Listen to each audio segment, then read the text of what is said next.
Good morning. Come back just a little bit because, you know, there's a socially acceptable amount of space between you and the people in front. So good to be back. I love being in churches where it's informal and you just do life, and you know the kids dance and you give out chocolates, and you know it's just it does my soul good. I read a quote about a week ago. It said that worship is about waking up your soul, you know, and you know we come here and we sing, but it wakens up that part of us that connects with God. And so my prayer is that what happens from now on will connect with you. You will feel that God is talking to your soul, okay, and that you respond to him from there.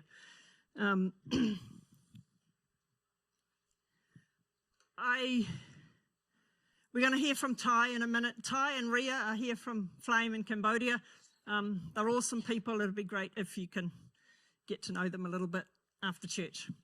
Tai is going to come and share his story soon, but before that I want to put this a little bit in context for you. Is it the big one? Okay. And I point it there? At you? He might go. Yeah, so there is a connection with this church. I'm not just a random Waikato girl, okay? So this is from the archives.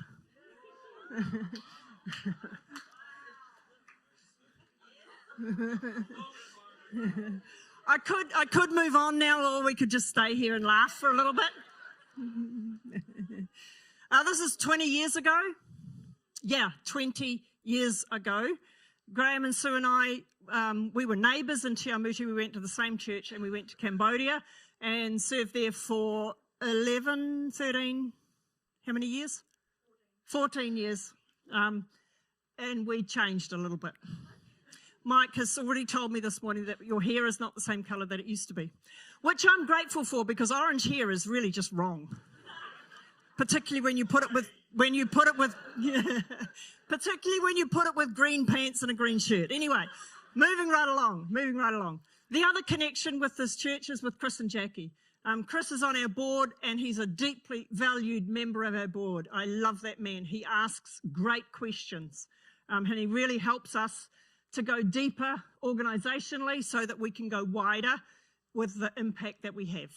So that's what we're going to talk about this morning, is going deep and going wide. And this was taken, I think, last week. So we've gone from 20 years to last week. They are there with Vandet. He is the country director of Flame, and they are in a slum in a house that burnt down, how long ago? About December last year. And it's almost the rainy season, so Flame has helped the grandparents who are looking after their grandkids to rebuild their house. And Chris and Jackie were there. Oops, that way. I think they're checking out the electrics. I'm not sure. They also went on our mobile medical, which is providing basic health checks in the slum. And of course, Chris's skills were just a little bit helpful there. And Jackie was the pharmacy. So, yeah, I just wanted to show you those photos so that you realise there is a connection with Flame and your church. So thank you for that. A little bit of background, if I can just borrow your eyes and your ears and your hearts for the next few minutes. And that is that Flame started because of a verse in 2 Timothy 1:6, where Paul, who's the old man, is talking to Timothy, the young man. And I can just see him grabbing Timothy by the shoulders and looking him in the eyes and saying, fan into flame the gift of God that's in you. And 10 years ago, I was sitting on a dusty balcony at 5:30 in the morning, just showing off that I got up at that time. Didn't happen every day. But reading my Bible, and this verse just leapt off the page at me. And I just knew that God was saying Flame, so Flame is your next chapter. And what God has done in the last 10 years is absolutely astounding in the lives of many young people who are fanning into flame, that gift of God that's in them and realising the potential. So what we do is we raise leaders from children of the urban poor. You know, if in my mind there's a whole lot of graphs and a whole lot of numbers, and if you're a mind reader, don't bother because it's very boring in here, okay? But if you can imagine -10, 0, +10, okay, a sliding scale. Psalm 40, he reached and he pulled me out of the miry clay, and he set my feet on the side of the mud. He set my feet on a rock. He gave me a new song to sing, and many will see and marvel in the works of the Lord, because this person who used to be in the mud is now on the mountain, right? And so that's what this is about. We are not about just fixing a few negative things and putting people on zero and say, there you go, make something of your life, young man. It's about taking people from -10 to +10 and helping them see the gift of God that's in them and fanning that into flame, and then just standing back and watching as they take off fully aflame. We'll skip. Oh. No, we won't. We'll go back. Okay. Identify, grow, and launch. 3 words that are really important for us. Why? Because that's Jesus' model. And if it worked for Jesus, it'll work for us. With the disciples that Jesus identified on the Sea of Galilee, how many fishermen? I don't know, probably hundreds. But Jesus chose 2 brothers, 2 sets of brothers, Andrew and Simon, James and John. Out of all of those fishermen, he identified those 4 guys. Out of all the tax collectors in Jerusalem, I don't know how many, but Matthew, you're the guy. And Jesus identified 12 disciples, and he grew them. He poured his life into them for 3 years, and he grew them. And then in Matthew 28, he says, go into all the world and preach the gospel. And so that's what Flame does. We cannot help every slum living kid. We cannot help every urban poor child, but we identify the ones that God brings through the door, and we really invest in them and pour our lives into them and grow them and then launch them.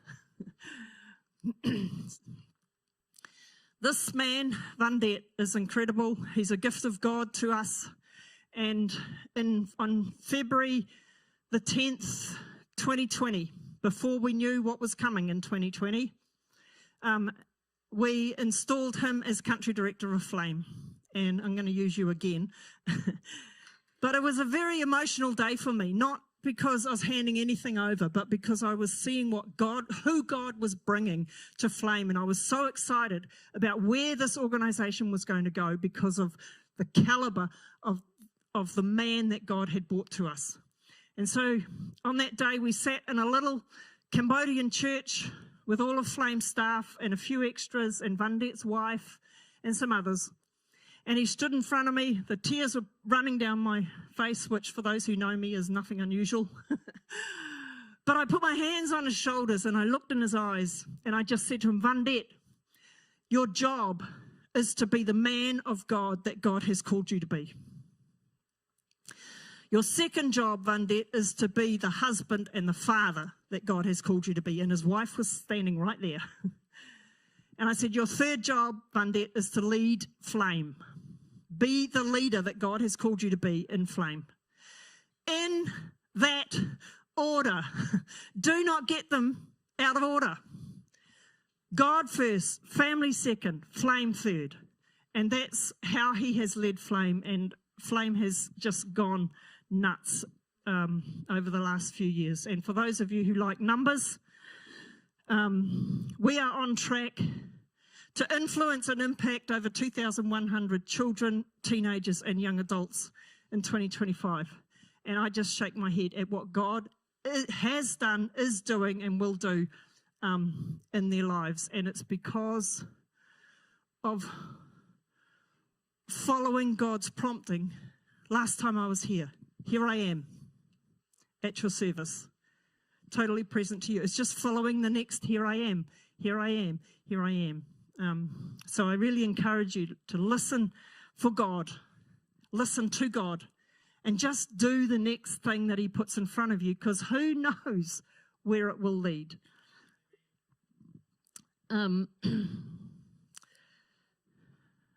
Okay, I want to talk about deep and wide, and I don't know what's next. Phew, it's that one. Okay. It's similar to what has been talked about in the worship time about reset. We've got a guy that we know who's got an IT degree, and every time there's something wrong with, this is a few years ago, when there's things wrong with my laptop, I'd ask him, because he's got an IT degree, and he would say, turn it off and turn it on. I mean, you studied 4 years for that, right? But what I want to say this morning, and I don't know who this is for, and it's a little bit for me, but there are sometimes things in our life we need to turn off. We're just doing stuff that is not ideal. It's not taking us towards plus 10, and we just need to turn it off. Ephesians 4, if you used to lie, stop lying. And it says, and speak words of encouragement to each other. It says, if you used to steal, stop stealing and get a job and give. It says it in Ephesians 4. Okay? So it's about turn it off and turn it on. Find the opposite to whatever it is that's dragging you backwards, and intentionally and deliberately turn on the opposite, and you will find yourself moving from minus 10 to plus 10. None of that's in the notes. That's bonus material. But what I want to talk about this morning is deep and wide, because we need to go deep so we can go wide. Because if we don't do both of those things, if you try to go wide in your impact and your influence, and as a church, what you do in the community, if you start new things and do all of this without going deep at the same time in yourselves and your relationship with God and your confidence in Him, okay, you'll fall over.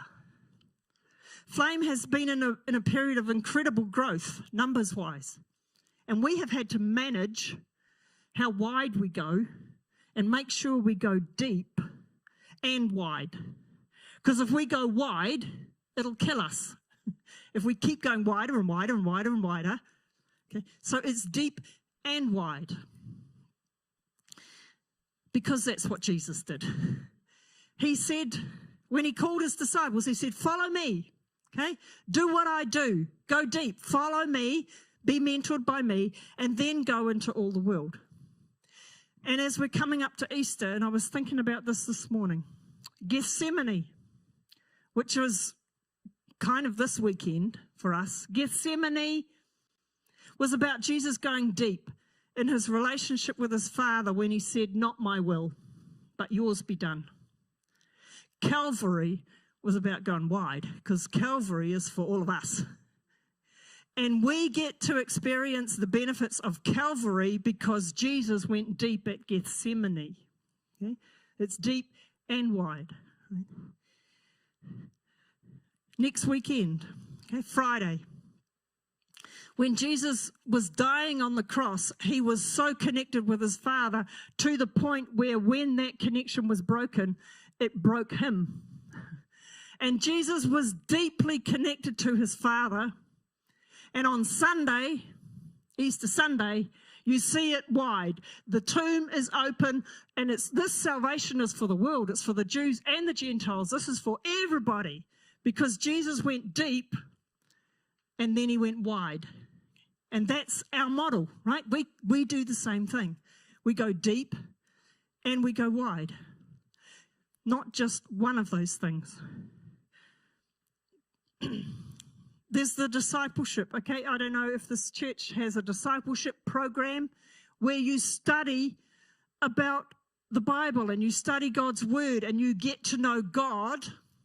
And part of discipleship is knowing the love of God, His love for you and your love for Him. That's deep, okay?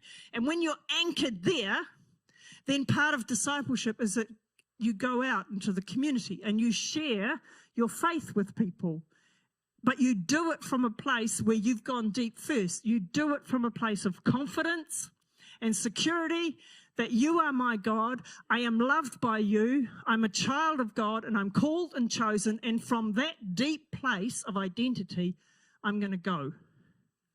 And you're incredibly impactful when you go wide from a deep place. Don't go wide from a shallow place. It'll kill you. Deep and wide. In Flame, this is where we're at. Going deep and wide. Those numbers that I showed you before, 796 of those numbers we spend 4 hours a day, 4 days a week with. That's going really deep.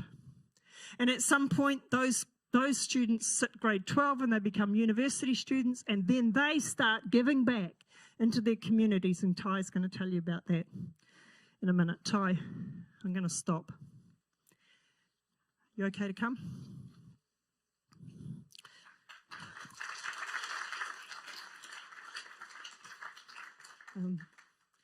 I want Tai to tell you his story about what deep and wide looks like in his life, okay? Don't be nervous. I know you are, okay? It's illegal to kill the preacher in Kāpiti, I've checked. You will survive this, okay? Okay, good morning, everyone. My name's Tai, but I'm from Cambodia.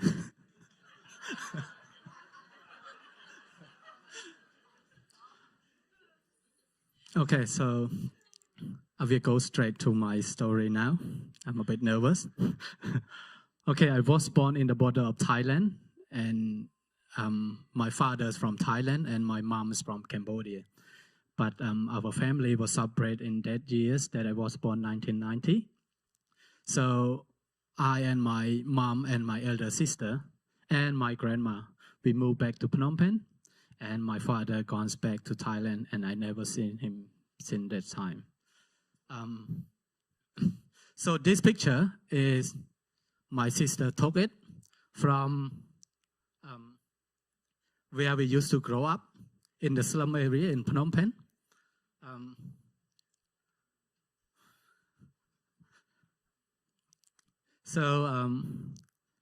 When I see those pictures, it's really touching me and remember about my sister, because my mom used to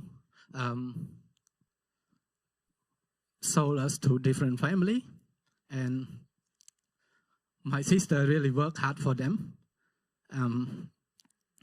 Even I make any mistake, they never hit me or violent me, because Cambodian culture, they like the boys than the girl. And so mostly my sister got beaten and violent by the stranger family. So when my grandma found out where we was, and she brought us back to Phnom Penh again. And later on, when my mom found out and she brought us back, and so this scenario is happened again and again. So we've been sold to different place, different family. But in 2010,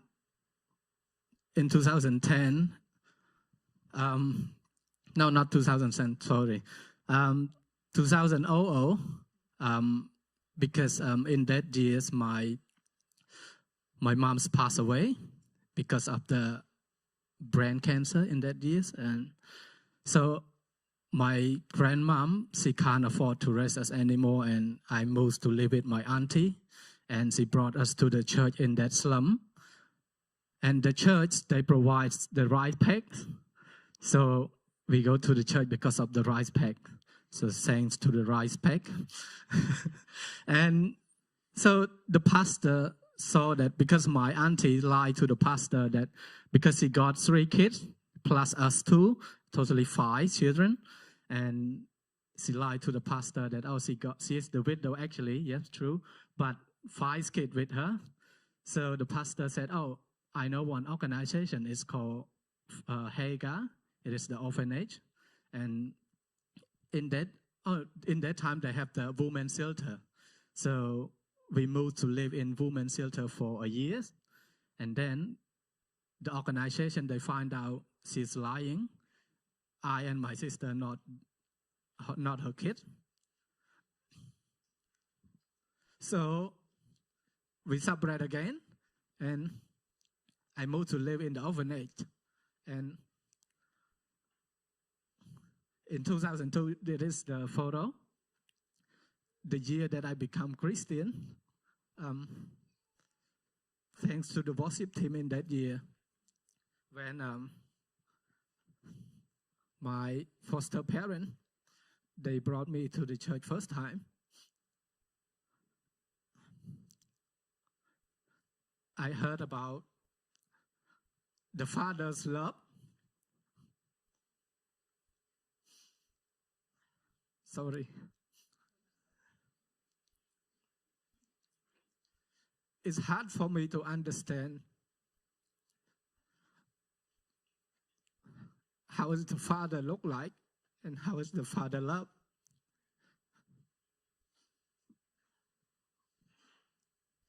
But thanks God, yeah. It kept tracking me want to come to the church, and I end up become Christian. I don't know exactly when, but thanks God that I maybe next picture. Thanks God that a boy was born in a refugee without father, and now I can have my own family. I can say I hopefully am the best father for my daughter. Yeah, with God experience and sample for me. So I'm married to a foster daughter. They are really kind, and I'm glad they're choosing me. And orphan kids have know everything, but now God is my first father, and my fathers-in-law, and also my own foster parent. So now I got 3 fathers. Ooh. So it is something deep inside me right now. That's why. So when I graduate from high school, I know nothing about English, and I'm still nervous right now. But saying that God using me, no matter my background is or the language, it doesn't matter. Now I came here to speak English with a lot of people. So my speaking and my listening at least can make communication well, but not writing. Don't expect me to write anything, okay? But now I'm happy to work with Flame because Sue do the writing and I do the graphic for Flame, yeah, and communication. Okay, so now I also bring some scholarship students from Flame to run the kids club in the province because my foster parent from Haga, he treat me like a younger son in the family. So he is the pastor out there. The church is 2 hours from where I live. So I help him to run the kids club because in the province right now, the parents, they leave the hometown to work or to somewhere else. So they leave the children with the grandparents. So in the church, we don't have the Sunday school for children.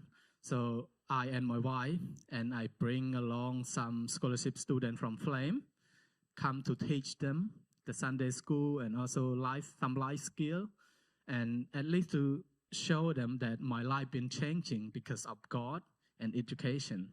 Because now children in the village, their big dream and their future is end up with garment factory worker. So at least I can show them how God's love and how God changing my life. And also good opportunity for the scholarship student that they can give back to their community and serve back to Cambodian children.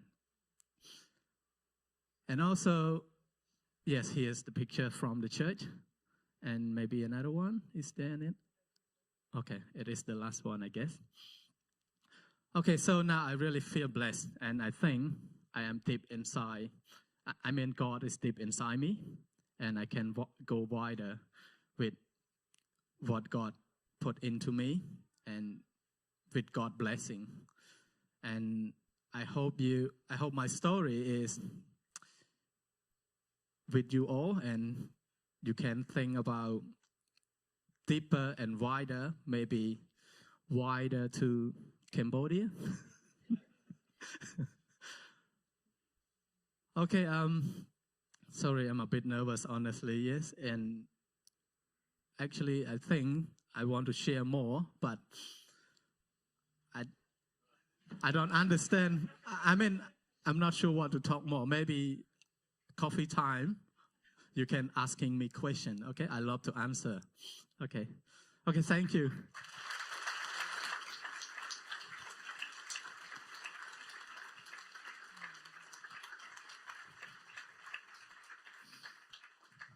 They don't clap like that for me.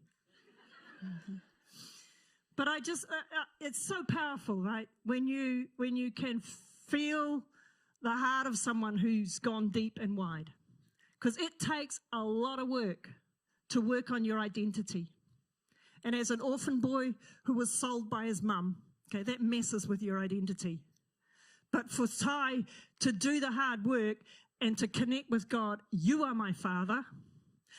I am loved by you. You have plans for my life. I'm not a nobody, okay? And I'm so proud of his parents-in-law because they were foster parents in Hagar. Okay? They had 3 of their own kids, 2 of their own kids, and a whole bunch of foster parents. Tai was not in that family. But those foster parents allowed their daughter to marry a foster boy. And we can say out our mouths, yes, the foster kids and my kids, they're the same. Okay, but when it comes to your daughter marrying Tai, and he's an incredible son-in-law who contributes to that family, is a vital part of that family, has given them a gorgeous little granddaughter. Okay, but I'm just saying, okay, that the family of God is such a powerful thing when we value each other and we accept each other and we create a caring environment where we can grow, and then together we can launch out into the world, okay? Go deep and then go wide. Okay, I'm kind of done. I've got another whole page here. But I just want to turn this back on you now. We've shared with you where Flame's at and how we go deep and wide. Now is where you get uncomfortable. I hope not. Okay, but I just want to challenge you. What does going deep look like in your life? Do you have a heart to serve out in the community and you kind of don't know where to start? That's going wide. What does it look like for you to go deep, to build your confidence in God and to be secure and confident in Him so that you can go wide? What does it look like to go deep? And maybe this week, leading up to Easter, just pick one thing that you can do to deepen your faith in God, to deepen your relationship with Him, to deepen your confidence in Him, and then choose another one thing to go wide. What does it look like to go wider? Many years ago, I worked for World Vision, and at that time there was a family, the Boom family, and Rosie wrote songs. One of the songs she wrote, one of the lines in it says that it's about missions and about going overseas. And one of the lines says, God, I will cross the world and cross my street. So that's my challenge to you. Maybe this week you cross your street and you go wider and you just share love, care, acceptance, value, all the things that God has given you. Just share them and go wider with them. As we finish up, and as we talk, right, and coffee and all that stuff, yeah. At the back there's a little table. On it, sorry, Tai, can you get me the then and now? Yeah, one of each. Okay. There's a booklet there called 2024 Then and Now. And it's just got in it 6 stories that Ria wrote and Tai designed. And so it's just, you're welcome to take one. Okay, they make great reading. I tell people I'm really happy if you put these in the toilet because it's about that long, the stories. So, please, you're welcome to take one and just read some more of Going Deep and Going Wide. This one here, you're also welcome to take. The blue book, please. And this one, Tai designed this one as well. This is just an overview of all the different things that Flame does. We work with churches in the province and we work with uni. It's fun. For those of you who like philosophy and stuff, please, you can take one of those. Thank you.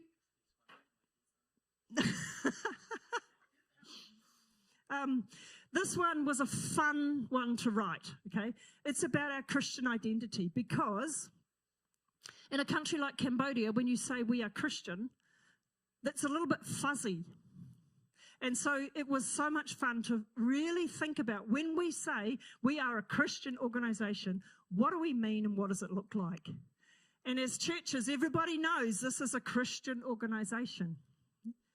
But the way that Kāpiti Impact Church lives out your Christian faith, what it looks like when you go wide, is different from other churches because you are different. You are a select group of people that God has brought together and you go deep and you go wide and it looks different to the other churches. Okay, all of those things you're welcome just to take one. If you want to be part of Team Flame, there's one of those. By the way, Tai designed all these, okay? So when you look at them, you go, wow, that guy is amazing. Okay? He did not design this, that's why he didn't bring it to me.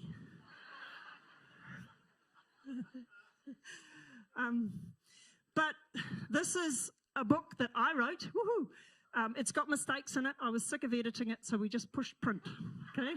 It's not published. It's not published, but it's just, it's about me going deep. It's about my identity. And it was during COVID time, I spent 43 days on my own, just because of circumstances. But in that time, God connected. I connected with God, He connected with me, and we went deep on your identity. Because like many people, my identity was very tied up in what I do. I was the World Vision lady for 10 years. I was one of the 2 Sues for 10 years. And now I've been the founder of Flame for 10 years, right? And over COVID time, I was at Acacia Bay on my own for 43 days. Who am I when I'm not doing what I do, okay? And so it's just a collection of main things. That God showed me something, oh, that's a main thing. If I can sort that, that's it. And then there was another main thing and another main thing and another main thing. If you want one of those, we ask that you please make a donation to Flame. With a lot of zeros on it. Okay. Thank you so much, everybody. Thank you for being people that we can just open up our hearts and be vulnerable with you and just share. You guys are a safe place for us to do that. So thank you so much.